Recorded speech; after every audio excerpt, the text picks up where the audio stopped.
Hello ladies and gentlemen and welcome to Unit Lost. I'm Stylosa and I've just watched the World of Warcraft Legion announcement stream from Gamescom, and what I'm going to do is break this down and attempt to answer the question, or actually give you all you need to know about the expansion. And I'd like you to answer a couple of questions at the end. Mainly, do you think this is enough to bring you back into the game? Remember that, because I'll probably forget come the end of the video. Anyway, let's start with my experience with WoW and where I am with the game right now. I played Warlords for about 2 weeks, and then I stopped because of garrisons, right? And that's basically all I want to say. There wasn't enough content. There were garrisons which just basically took all of the social aspect out of the game, which was kind of stupid. Such a terrible game design decision. And there just wasn't enough content, really, and I got bored rapidly. Which is kind of silly, because the hype level was astronomical for that expansion. I was hyped. I'm going to straight away say I'm not that hyped for Legion. Slightly hyped, but not majorly hyped. Like, I was losing my mind for Warlords. The fact that I could go back and interact with all these major characters from Warcraft's lore was ridiculous to me, but it was a complete miss. I mean, I made a video in which I said I think Warlords could be the best World of Warcraft expansion. Go and search the channel, you'll see the video. It had all of the ingredients, but it actually turned out to be the worst expansion, which is quite an achievement. Anyway, let's have a look at what we've got with World of Warcraft Legion. So this all takes place on the Broken Isles. Now, this is a continent on Azeroth, a hidden continent. You know, that's not been done before. Apparently, it was an old Night Elven kingdom as well. Now, the Cataclysm has hit and totally wrecked it, so it's like, it's all broken up into different, like, islands and stuff, as it's called, the Broken Isles. And we're going to be exploring around that. The expansion all takes place there. So Gul'dan is in charge of the demonic invasion. Now, there's going to be a Broken Shore event, which will lead into the expansion. Now, this is going to be very similar to the assault on the Dark Portal, which happened before Warlords. But apparently, it's going to be structured better to tell the story better. Now, what that means, we don't know. So, just take that with a pinch of salt. But in this event, what we're going to do is attack the tomb of Sargeras. Now, this is apparently where a big portal is, where the Legion are coming through. We need to attack this and try and mess up their plans in some kind of fashion. But we'll see what happens. But I think this will be patch 6.3, most likely. But we'll have to wait and see. Dalaran is back. Now, I've been calling for this for a while. If you watch the shows that we do on the YouTube channel, so Hotfix, which is our video game podcast, I've been saying they really need a Dalaran-style city. But what they've done is just brought Dalaran back, which kind of makes sense, because Dalaran can fly, so it could go wherever it likes. It's kind of cheap as well, because it's just a copy and paste job, I imagine. But I guess it saves them designing a new city, and I do think Dalaran is probably the best city anyway. It's going to be good to have a central hub for both races again. I think the game really missed that. You know, we want to... When you play World of Warcraft, I think everybody's the same. You want to be in an environment where you see other players. You do not want to be standing in your garrison, because that is completely fucking shit. Good God. Alright then, so let's look at the main features, the big announcements. This is what the expansion is going to include. Well, hopefully include. Like, you know, Blizzard won't cut out any of these, right? Demon Hunter class, this is the big one. So this class starts at a high level, kind of similar to a Death Knight, I'd imagine. It has a unique intro quest line as well. So the Demon Hunter Awoken, this is the name of it. So you'll first awaken the Vault of the Wardens. Now, this is a prison where all the terrible criminals are held. And they've woke you up because you need the Legion to come in, and you're a Demon Hunter, and you kill demons, don't you? So they need your help. But before that happens, it's going to actually take you 10 years back in time to when Illidan sends you off on a crazy mission from his crazy Black Temple. I believe to a place called Muldoon. I may have butchered that. And you can kind of see it playing in the background, this kind of mental, demonic world. So the idea is that you're going to experience the past of demon hunters. This world, Muldoon, is a world Sargeras created when he was a good titan to hold all of the demons. It's basically a massive demon prison. But then when he went all crazy and mad, he smashed the world and just released all of the demons, and that became the Burning Legion. After you've done all of this, you'll apparently learn what it becomes to be, what it means to become a demon hunter, and, well, then you'll be a demon hunter, and no doubt you'll then join the general population of the game. Now, specs and skills, you've got two, and only two. You've got Havoc, and you've got Vengeance. Now, Havoc is DPS, Vengeance is tank. Now, there's a couple of abilities up on the screen that you can see. We've got things like Demonic Fury, which is your resource, which you build up using certain abilities. And then when you spend it... you can spend it on other abilities that you use. So it's very similar to Rage. It probably is a complete copy of Rage from Warriors. It just sounds exactly the same. As for abilities, we've got things like Fell Rush, which is like a charge. We've got Eye Beam, which is like a ranged attack from your eyes. It looks like the Cyclops guy from X-Men kind of thing going on. You can also double jump because you're a demon hunter. You're supposedly super agile. Although why a rogue wouldn't be super agile, I don't know. Anyway, so that's pretty much demon hunters. Moving on, we've got class orders. Now, this is their evolution of the garrison mechanic. So you are the leader of your class. Alliance and the Horde, they're at each other's throats. They can't really work together anymore. The relationship's practically been destroyed. So it's up to the classes to come together. So this is kind of interesting. This is a way of bringing players together independent of their faction. So if you think of things like the Silver Hand, the Mages of Dalaran, they're all class orders. And they'll eventually look to you as their leader, which I think is kind of a bit lame because they're going to look to everybody as the leader. So when everybody's in the class orders for like the warrior or the warlock or whatever, it's going to look kind of feel weird. I suppose it's hard to get away from that with MMOs, you know, with everyone being the hero and all that stuff. So, I don't know, that just feels a bit lame. The expansion is going to have a heavy focus on class identity, whatever that means. Now, order halls, they are private clubs for your class.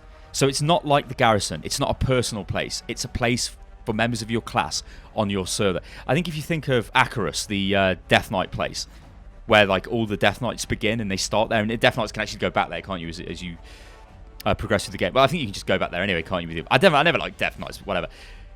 Every class is going to have that style of thing, and they're going to be pretty unique to the class. So the Paladin one is a massive like underground Templar layer under Light's Hope Chapel, which they have just found conveniently. So that makes sense, you know. And the Shaman one is going to be by the Cataclysm Whirlpool thing, of which I forgot the name. You know, like in a cave where all the elements have come together. You know, so that's kind of fancy. It's sort of, this is like an evolution of when I used to play EverQuest. You used to have class channels, so you know, warriors, beast lords, and people like that would all be in their own class channel, and you'd talk. It's nice to speak to people who have the same class as you, and I think it's going to be quite nice to have a like a class garrison. But it depends how effective these places are. You know, they say that they're going to be usable. Well, they're going to have the weapon artifact system in there, and there'll be special missions and quests, and you'll be able to get special followers in there. Which actually, I'll just touch on the followers for a second. They will be different than the followers that you find on in your garrison. So if you think of your garrison followers, you just got tons and tons of followers. You don't really see most of them. Some of them, yeah, they do walk around your garrison and whatnot, but you send them off on missions and they come back. They sort of do everything for you. It's almost like you're competing with them, or actually they're just playing the game for you, which is what they are, which is it's completely shit. Now though, instead of having like 10 or 20 of these like pointless followers, you get a couple of champions. And what they do is they go out on missions, but they report back to you with information. So they'll say things like, there's a monster that's been identified in some sort of zone. We should probably kill him, and that will give us this, or we'll get some sort of reward from some sort of agency or something. But then you have to go out there and kill it. That's a much better way of doing it, instead of sending your imaginary NPC off to go and do a quest, and he just comes back with loot for you because you don't actually do anything. That's much better, and I think that's a good change. So the Titans are back. Or, well, they've never really gone anywhere, but the Titans are going to feature heavily in World of Warcraft Legion. So the idea with the whole expansion is you are searching the Broken Islands for the Pillars of Creation. These are Titan relics which were used to shape the world when it was born. So they basically designed Azeroth. Now, only these relics have enough power to close the massive gateway at the Tomb of Sargeras and stop the invasion. So I'd imagine what's going to happen at each zone, and I'm just going to cover the zones in a second, the quest line leads up to actually capturing or finding this Pillar of Creation. Val Shahara, once the pinnacle of druidism on Azeroth, now a forgotten druid refuge on the Broken Islands. Refuge. Not refuge? I don't know, is that rubbish? Whatever. Refuge. Save me. It's the place where Malfurion became a druid, and it's apparently got the Emerald Nightmare there as well. So this is the Emerald Dream, but it's gone bad and it's turned into the Emerald Nightmare. Now everyone's wanted the Emerald Dream for a long time. You remember the portals back in Vanilla WoW where the big dragons came through? Everyone wanted to go through that, didn't they? So they're going to allow us to go into the Emerald Dream, which is the Emerald Nightmare, and it's going to be a raid, but I'll get onto that in a jiffy. Stormheim. So this is where the Vicryll, when they left Northrend and to find their ancestral home, which is Stormheim, and some of them found it. So these guys are not corrupted or dead. Vicryl. They are corrupted because they're corrupted by the Burning Legion, but they're not dead, apparently. But yeah, this is kind of like reuse of assets again, like with the Dalaran thing and the Illidan thing and the Vicryl thing, and no doubt a lot of the demons are going to be reused. I don't know. I kind of like new stuff in the expansion.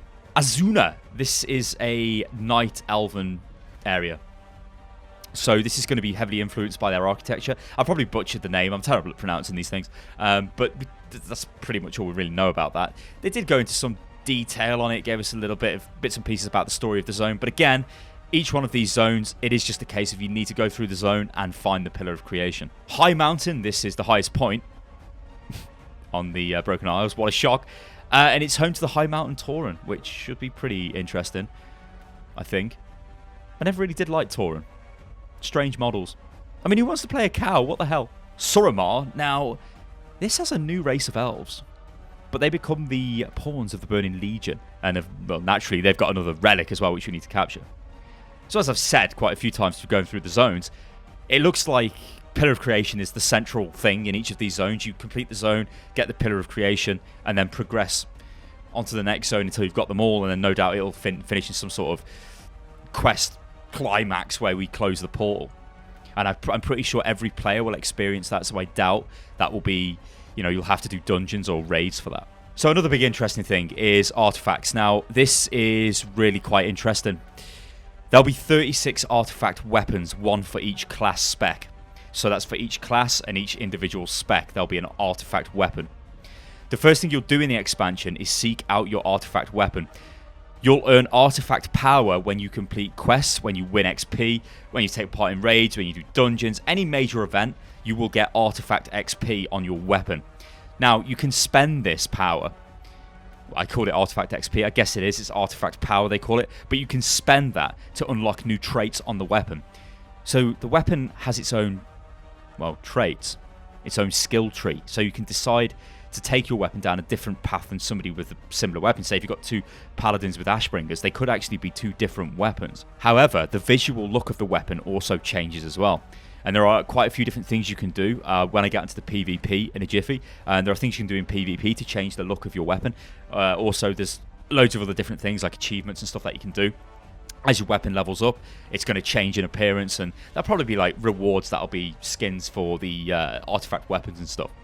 Now, one of the things that kind of annoys me about this is artifact weapons are weapons that they're artifacts, weapons that we know about. So things like Doomhammer, Ashbringer, Frostmourne, although Frostmourne is destroyed, so the Death Knight Frostmourne weapon is you collect shards of Frostmourne and kind of forge it into your own Frostmourne-y style looking thing, which actually looks pretty nice.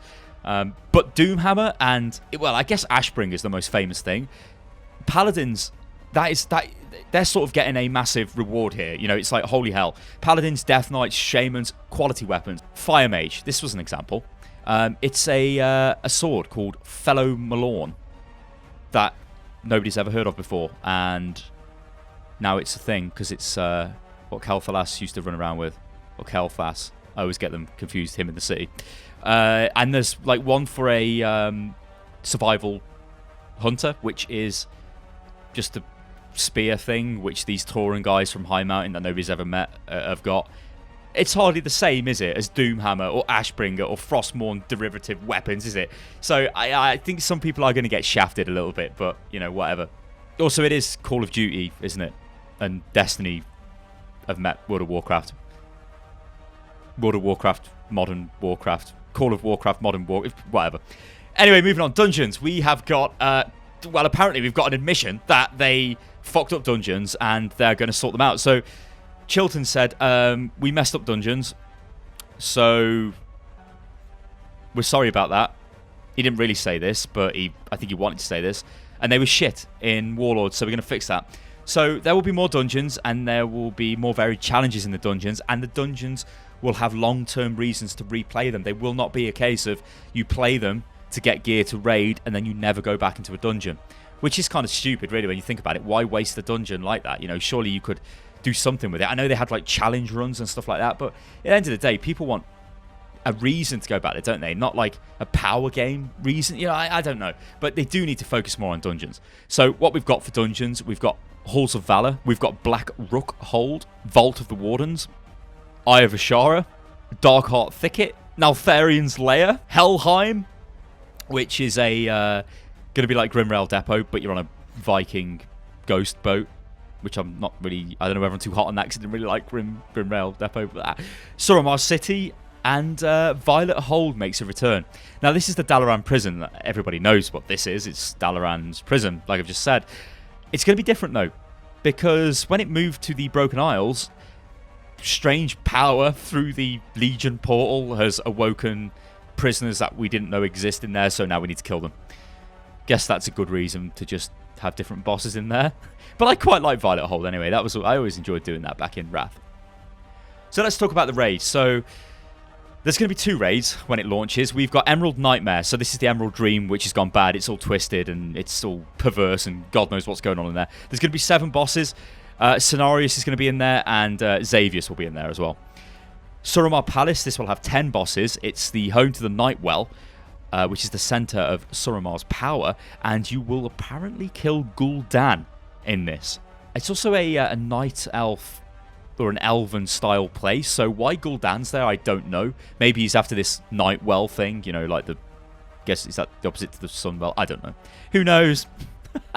So new PvP system, let's talk about this. They call this the Honor version, the Honor system version 3. So you had your original one back in the day where you just kill people and you got honor ranks and whatever. Then you had the version that we've got now where you get tokens and you can spend it on gear. Their issue with that is they gave an example of a guy who is level 100 warrior against a level 100 warrior who has been doing PvP for ages and got a full set of PvP gear. And they said that this guy with all the gear is more than 80% effective, well, 80% more effective than the level 100 guy. So he has no chance and he will just die against him, which, you know, maybe that should happen because the guy's played a load of PvP. But anyway, they're changing the system. So now you have a PvP talent system. As you gain honor, you progress through honor ranks 1 to 50. You earn perks and bonuses as you level up. PvP talents are designed for PvP only, and they only work in PvP. PvP is totally separate from PvE now. PvE talents, they change core PvP abilities completely, which is just separating it. And I think throughout WoW's history with the way PvP, I'm going to say it's interconnected with PvE. It kind of has been. But giving you a completely different skill set, talent set, which only works in PvP, instead of it being reliant on PvP armor and rewards and specific stats like, you know, things like resilience and stuff like that from the past. I think this makes more sense. It's almost like it is its own game and your character is in PvP mode when it's in PvP, and then it switches back to PvE mode. I think I'm fine with that. You also have a system called Prestige, so this is more Call of Duty Modern Warcraft style stuff. You can reset your honor level. So when you get to level 50 and you've got all of the talents open and everything's available to you, you can decide to reset it, go back to level 1, and you'll get a fancy little portrait, which you can see on the screen now, and you can then go up to 50 and reset yourself again, and it'll get fancier and fancier. But you also get other stuff, like you get new mounts or variations on mounts. Probably the best thing, though, is you get unique PvP artifact variants. So your artifact weaponry gets PvP specific skins, and as they said, it'll most likely be the darker looking stuff. So you've got like the demonic Ashbringer thing that looks like it's the PvP thing, or like the fiery Doomhammer. No, so just a quick recap on what we've got. So the Legion has returned. It's a massive invasion. You can adventure to level 110. It's a new continent. There's artifact weapons, class halls, Demon Hunter's a new class, and there's a new honor system. And the beta will come out later this year. So what do I think about all of this? Well, they're bringing Dalaran back, and that makes sense. They did need a social hub. They need to re-inject the social aspect back into the game because the garrison's completely sapped it out. Straight up copy and pasting Dalaran in is, I think, a cheap move, but everyone knows Dalaran worked, so I don't think I'm that fussed about it. It also does seem like there's a lot of copy and pasting going on. You know, Illidan's come back. Ooh, we can't think of a new baddie. Let's bring Illidan back. But Illidan's, we don't know if he's a baddie, but it's like, let's bring it back. I mean, at the time I was tweeting during the announcement, I'm like, is Arthas going to come back? Just out of nowhere, like, hi, I'm back. I mean, what the hell, Blizzard? But anyway, As I said before, I think like a load of existing demon models will be used again. We've got the Vicrawler back from Northrend. Yeah, there's a bit of copy and pasting going on there. Now, the artifact weapons, I'm not too sure what to make of these. It is a Call of Duty style weapon upgrade system. I mean, hell, it's pretty similar to Destiny's system. The issue I've got with this is I don't think people are going to replace their weapons. So, you know that feeling of, oh god, I need to get this weapon, or I need this drop? That's just going to go. Now you're just chasing armor, because your weapon, it looks like you're going to get this when you finish a certain quest line, probably during the start of Legion, and then it's just going to upgrade as you go, and you're never going to change this weapon. You may change its talents to give it a different effect, maybe if you switch specs, or maybe you can actually switch spec and get a different artifact. I mean, the way they explained it is each class and spec has its own artifact, so maybe you can. But I think to keep it fresh, they're going to have to keep giving you reasons or keep giving you ways to get new skin variants, because if you don't, everyone is going to look the same. Even if there's like 5 or 6 variants for each weapon, there will be a more common variant. You know, like Ashbringer, the flame version of Ashbringer looks mental. The lightning version of it looks crazy. People are going to want that, you know, more than the standard version or the holy version, you know. So I think it is going to end up looking a bit samey, so I'd like to see more customization, I think. Yeah, I'm going to be honest, guys, and I was honest at the start of this video. It's not blown me away. I'm not even slightly blown away. I'm fairly slightly hyped, I guess. Hyped isn't really the right word. I'm not hyped. I'm mildly interested. The announced features, they seem fairly good, but nothing is really saying to me like, Sty, you need to come back. Like they did with Warlords. It was like, you're coming back, and I knew I was coming back, and it was fine. But then they just didn't deliver, and I just left. And I think that's damaged them. But guys, let me know what you think in the comments below. That is a lot of information in this video. I know it's quite a long video, but I wanted to go in as much detail as I can in the, well, on the features of the new expansion. But I really want to know what you guys think, especially if you are a hardcore WoW player right now. What do you think? Is this what the game needed? Let me know in the comments below, guys. I've been Stylosa. You can follow me on Twitter, which is @UnitLostGaming. I'd like it if you did follow me on Twitter and send me your thoughts on the video or any other gaming stuff. I do like that. And this has been Unit Lost. Subscribe to the channel if you enjoyed it, guys. And like blah, blah. I got that totally wrong. Subscribe to the channel, guys, if you enjoyed it. And give it a thumbs up and all of that good stuff. That's the video, not the channel. And I'll catch you next time, people. Toodaloo.